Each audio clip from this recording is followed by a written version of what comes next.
Daddy shot a pig and then went down here next to the river, and we kind of trailed up blocks, and there was a lot of blood, and then we followed the blood trail and came over here and we shot a pig.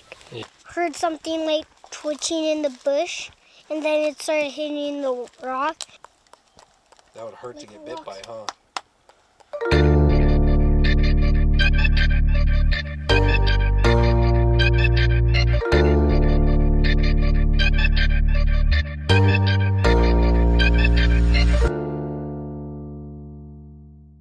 So we always see on social media guys carrying out javelina whole, and we just laugh because people hate hunting them because of the way they smell. People don't like eating them because of the way they smell. And we just get a good kick when we see people on social media with a whole javelina stuffed in a backpack or tied on a backpack over their shoulders. Bunch of different ways, but you don't want any of this stuff at your house, guts and bones and whatnot. We just leave it all out in the field. You don't want to do any dorsal cuts. There's a gland on the back of them that stinks. They always crap themselves as the last thing they do before they die, so you got to watch out for that. The way we do it, you don't have to mess with the guts. It's just the gutless method. You basically, all you're getting is the 4/4 and the backstraps, maybe a little bit of neck meat, and then I can show you an easy way to peel the hide off the skull. I mean, there's only one way to peel it off if you want to do a European mount. And then it's all in a trash bag. We put them in the shade, get the meat cooled off. It's kind of nice today because it's cooler today. We got a creek down here. We got a nice shady spot, so got a bunch of extra hands to help us. So show you how to break down javelina and not get your gear all stinky. So I basically just make one big cut. I'll ring around the legs and come down from the neck and across the belly, down the back leg, ring around the back leg and kind of up towards the butt. And then I'll fold that back, peel the meat off, flip them over, and kind of do the same thing. I just stay away from, like I said, the butt and the stink boob. Is that what we call it, Lacey? The scent gland on the back. I just remind you, stay away from that because it's pretty nasty. And we don't pack any of the hooves out. We cut all the legs off. It's just literally just meat, everything we're going to use, how we prepare them.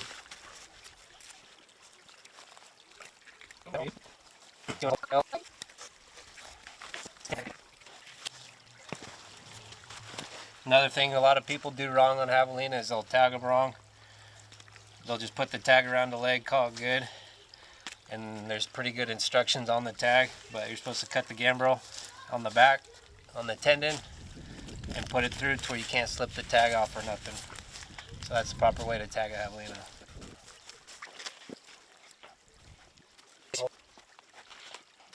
Yep.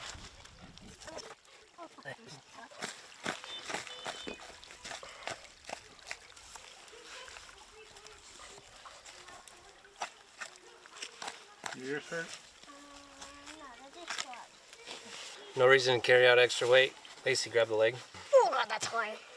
But you can feel their joints, and you don't have to have a big old bulky knife. This is a Javelin. Just go right across that knuckle. It'll start to open up.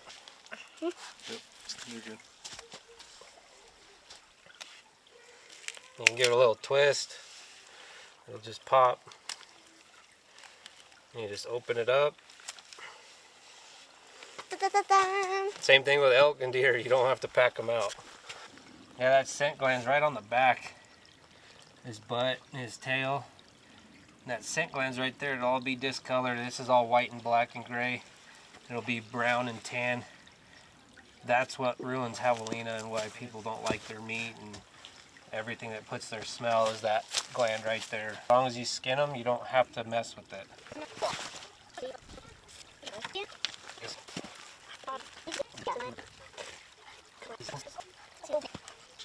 Yeah, come on. Dad,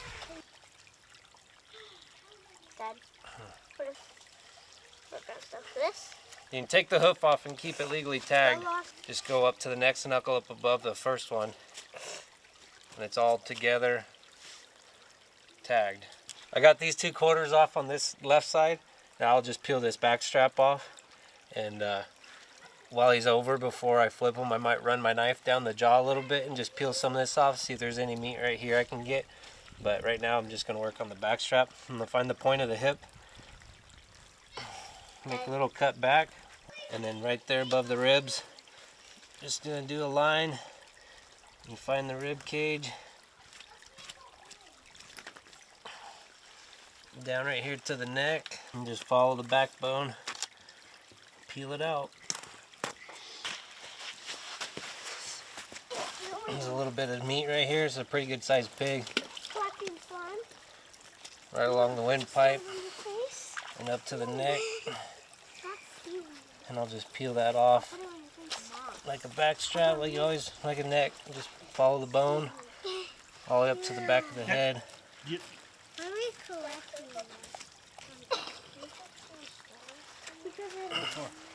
Pretty good chunk of meat right there on the neck of a javelina. And then I just take the hide, flip it over, and cover it, and then I just roll them. And then I'll just repeat that process on this side, from the neck, each leg, peel it over, get the meat off, and we'll show you when we're done. So I got the head separated from the carcass, go right in between the ears, right on the skull plate, and go right down the forehead.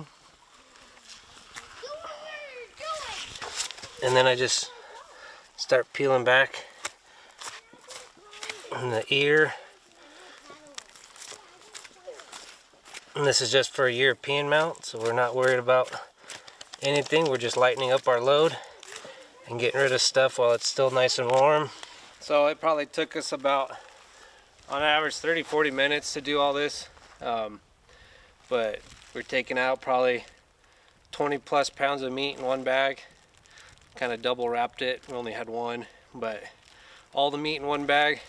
Skull. Should have put it in the bag so we didn't get our pack dirty, but that's how we carry out a javelina without getting our stuff stinking, any blood, any nothing. Pretty simple. You got to do it anyways. Might as well do it out in the field and only take out what you need. So, javelina, gutless method.